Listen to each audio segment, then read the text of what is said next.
Our next speaker is Eric Windeler, who is the founder and executive director for jack.org. Although I've just said everything needs to be said, there really is no introduction beyond that. Well, I can say more. I have a connection with Eric. I'll let him tell his story, his journey first, and then when we follow up, we'll extend that conversation afterwards. So, Eric, you and I have connected since March. I'll be honest, I wasn't sure how I was going to arrive here today or show up here today, and good friends know it, people within my community know it, but most people don't know.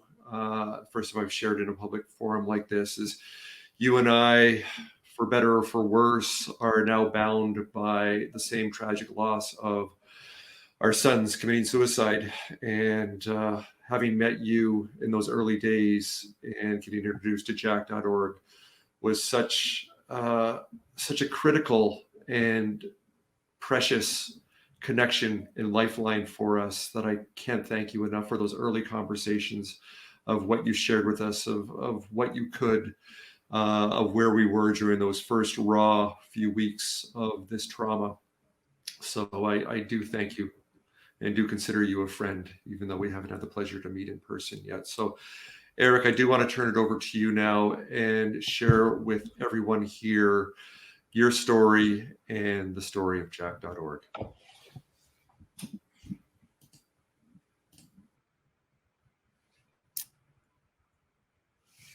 Well, thank you, everybody, and especially you, Colin. It's a real honor to be here.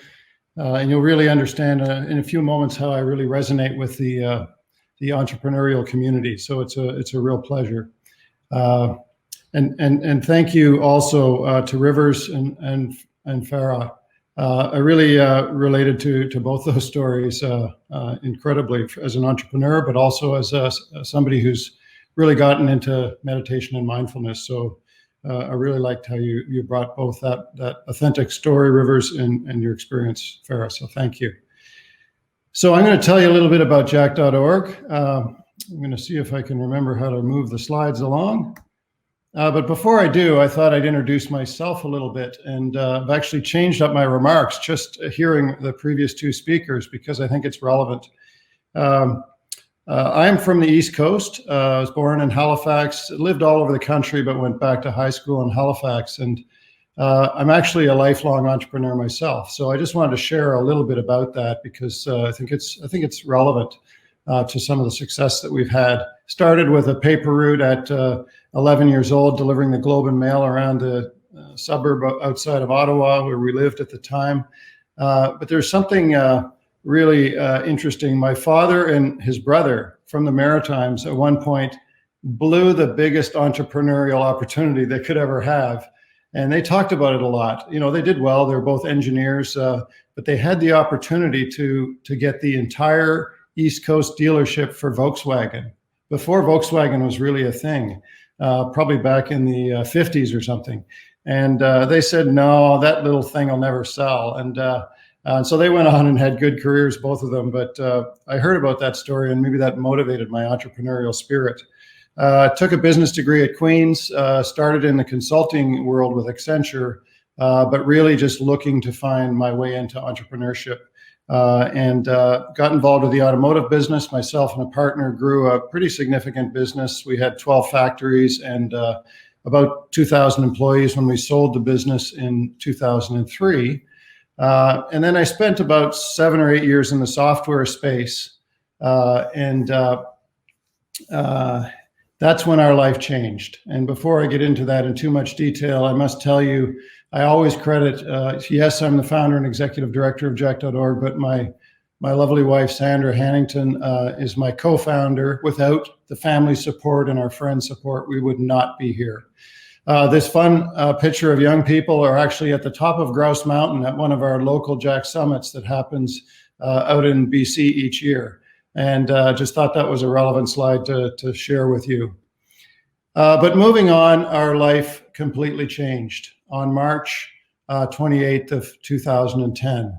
I'm showing you a picture here of myself and my son, Jack, and my wife, Sandra.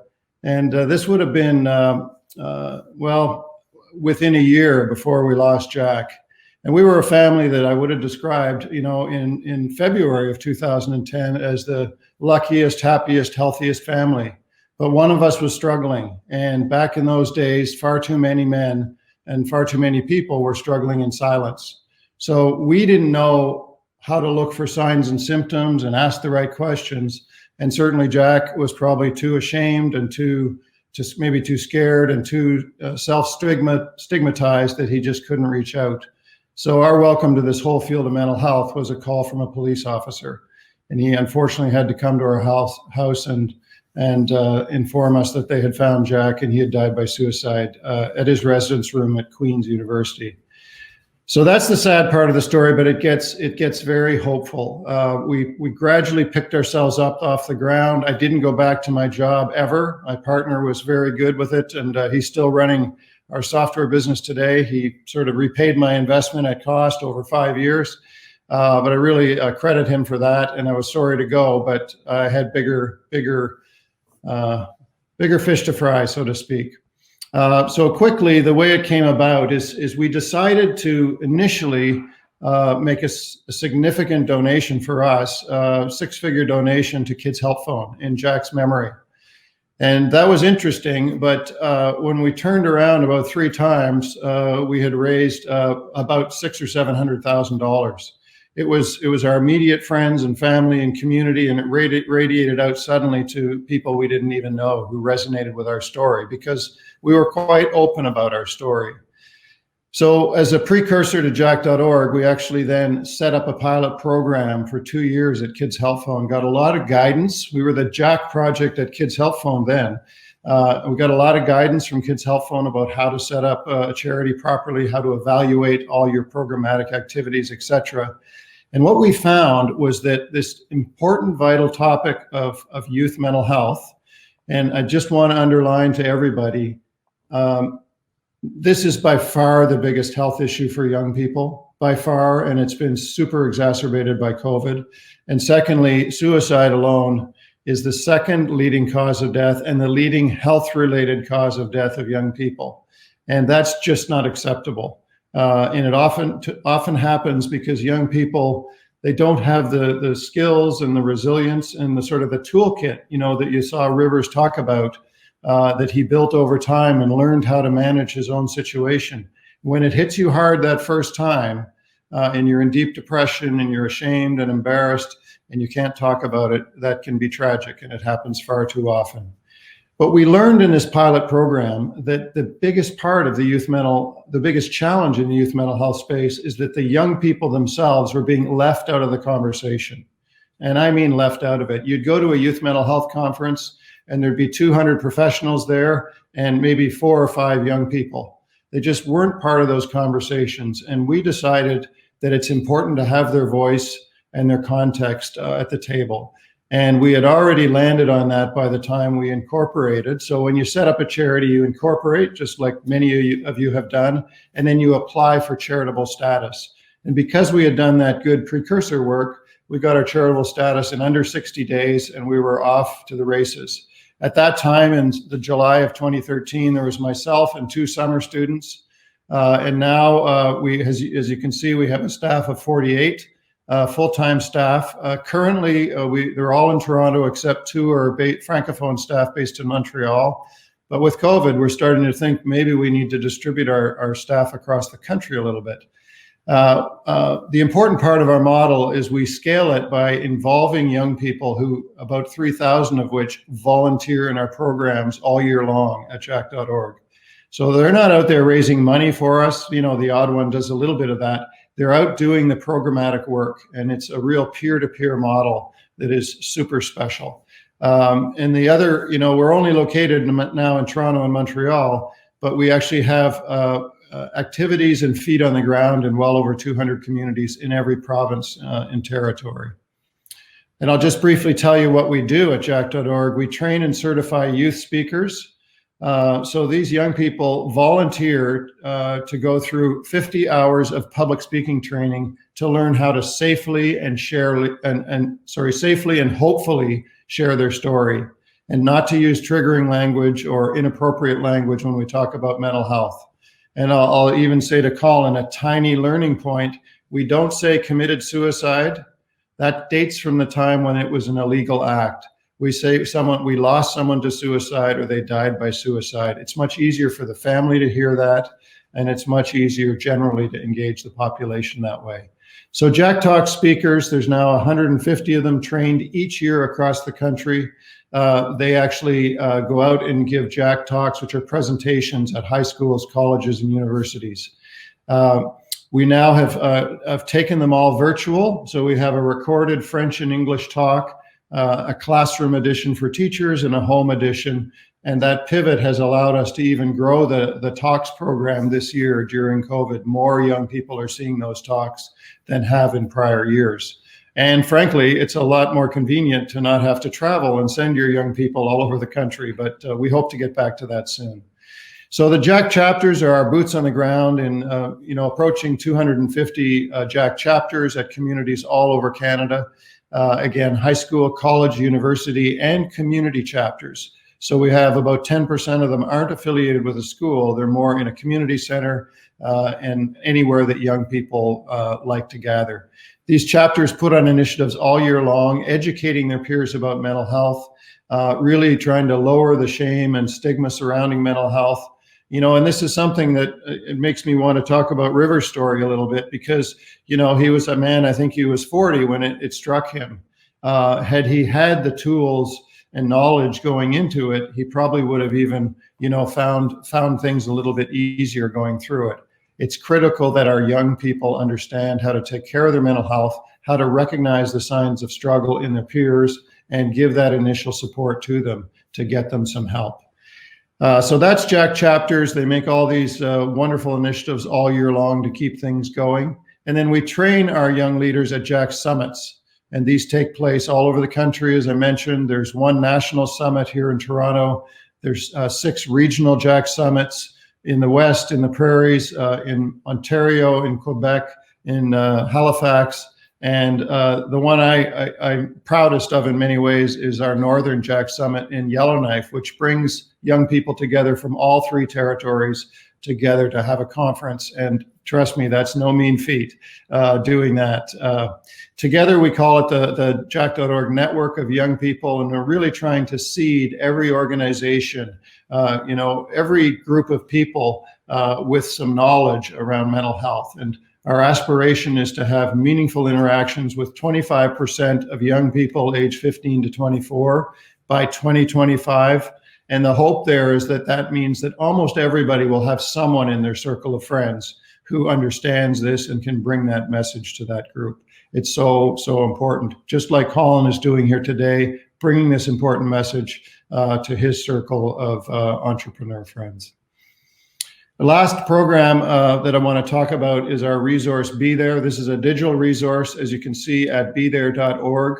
It is a fantastic resource, and I don't take any personal credit for it. My team did an incredible job. The Be There resource was launched in May of 2019 and has already had 500,000 unique visitors from really all over the world, but largely in Canada and to a much lesser degree in the US, but people have looked at this site all over the world. And it was actually entered into something called the Webby Awards last May, and it won the best health website of the world. So we're incredibly proud of it, and think it's a place where you can go, or a young person especially can go and learn about mental health, learn what we call the 5 golden rules about how to support somebody. And it's done in an engaging way that really keeps people that don't even care about mental health engaged. That's the idea. You have to reach everybody because it might strike them, but they're certainly going to know somebody in their circle that has struggled. So to tie it a little bit back to business, I often say we kind of act like a tech startup. It's a little unusual, but everything from our branding to the way we communicate to the way the type of staff we look for. But it's also built, like any good business should, from the bottom up, but also the top down. I'm very fortunate to have a very strong board of directors who really provide great oversight and guidance. We've developed now our second 5-year strategic plan. The team has really come up with an incredible, appealing brand.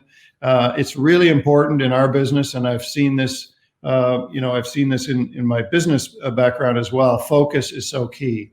And so while we've been asked to do all sorts of other things because of our success in these transition years, we've resisted that and said, this is where we can do the most good. And at the end, stewardship, and that starts with thanking your donors. So I'll thank you, Colin, and the people you've already engaged, but we really work hard at making sure our donors understand how important they are to us. And what's next? We're a year into our brand new strategic plan. It's interesting because we've had to sort of pivot harder to digital. We already had planned to do that in our strategic plan. But our overall goal in that strategic plan is how do we do the most good? And that is going to include some things you might be interested in. Partnerships. We're not going to try to do it all ourselves. We're going to partner with the right organizations. For example, we partner with an Indigenous organization called We Matter because they have better context there. They can use our help and we can certainly use their help. We've got a great partner in Quebec as well to help us reach Francophone Quebec, etc. The EDI anti-racism work is become incredibly important to our staff and our youth network. We've actually hired the top anti-racism expert out of U of T to assist us with his team to help us really figure out that important intersection between these issues and mental health, because anybody who is in a marginalized group or rural, Indigenous, people of color, LGBTQ, lower socioeconomic standards, they are going to be at higher risk. And so we really like to think that we want to support all youth in Canada, but also really, really be there in kind of a disproportionate way to those at more risk. And then I mentioned the governance and transparency is key. We really try to be an open book that way in terms of how we run the organization. And I'm just so thankful of our strong board. We've got 3 new board members joining shortly, and they're just bringing incredible diversity to the board. And then finally, the youth perspectives at the core. It's so critical in the work we do. And with that, I think I'm pretty much to the end of my notes. Maybe I'll show you one last little photo. This is about 250 young people that come to our National Jack Summit. So we weren't able to have it in person last year or this year. So this is a 2019 event. But these are what I call the varsity athletes of mental health. These are young people that this is their number one passion.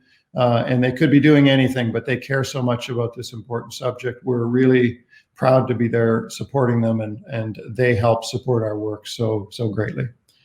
So thank you, Colin.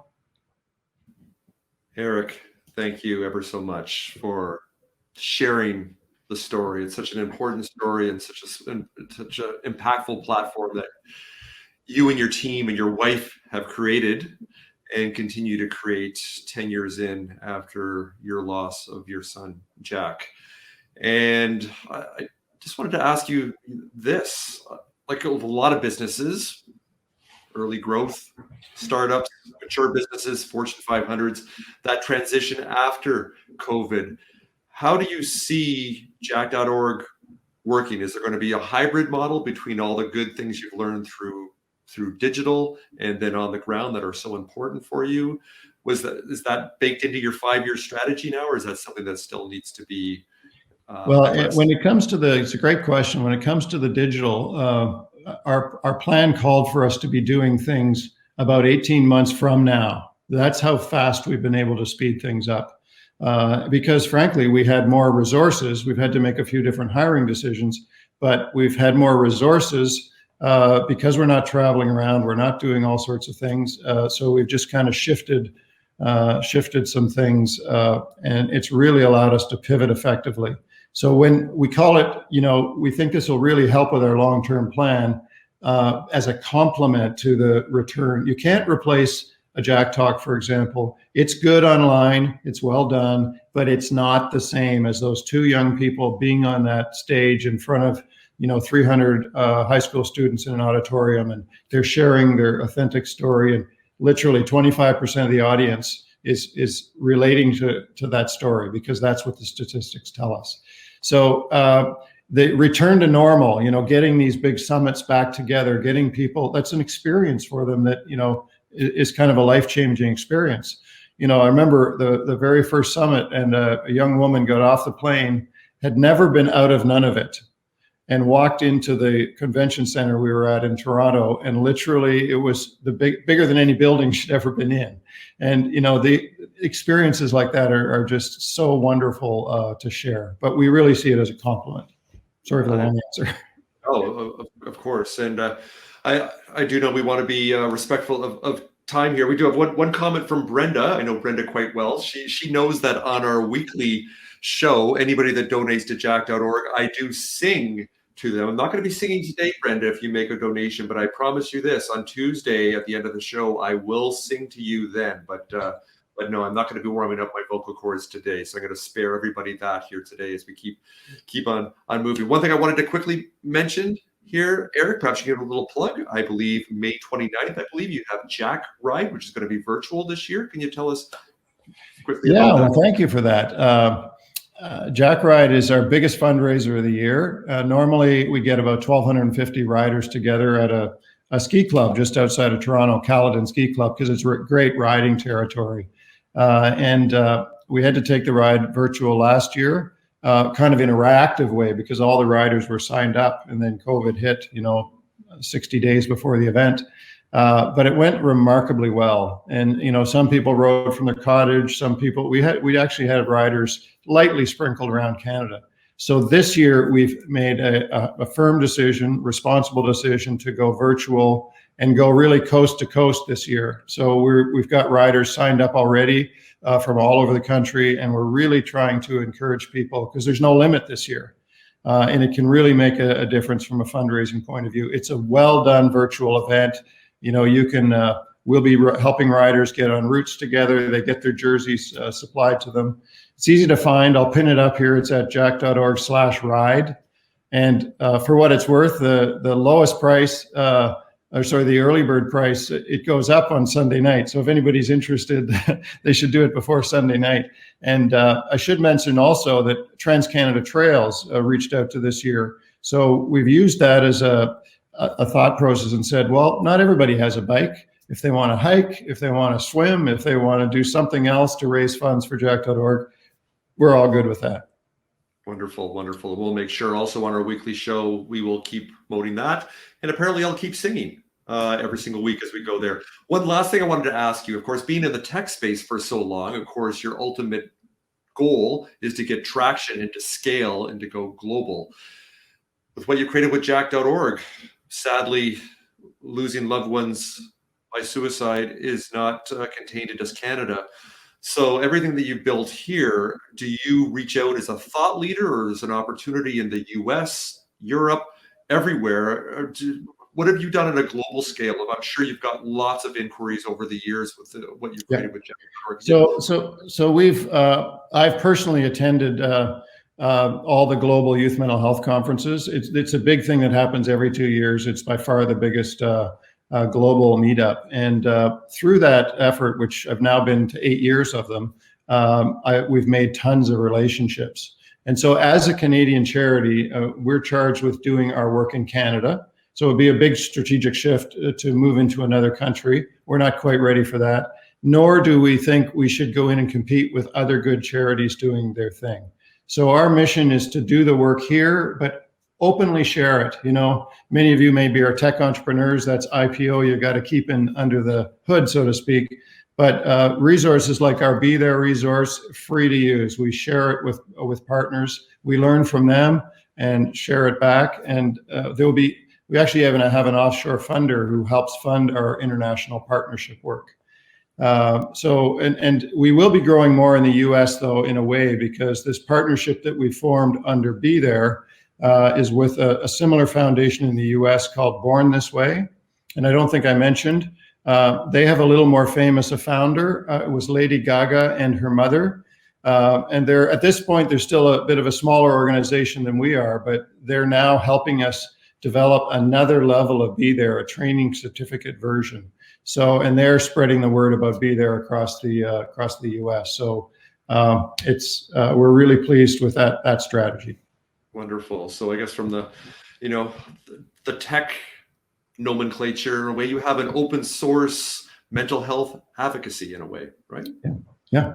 It's there for open sharing, and we're very proud to be funded by about 13,000 individual donors, and I want to say 30 or 40 corporations and 30 or 40 private foundations.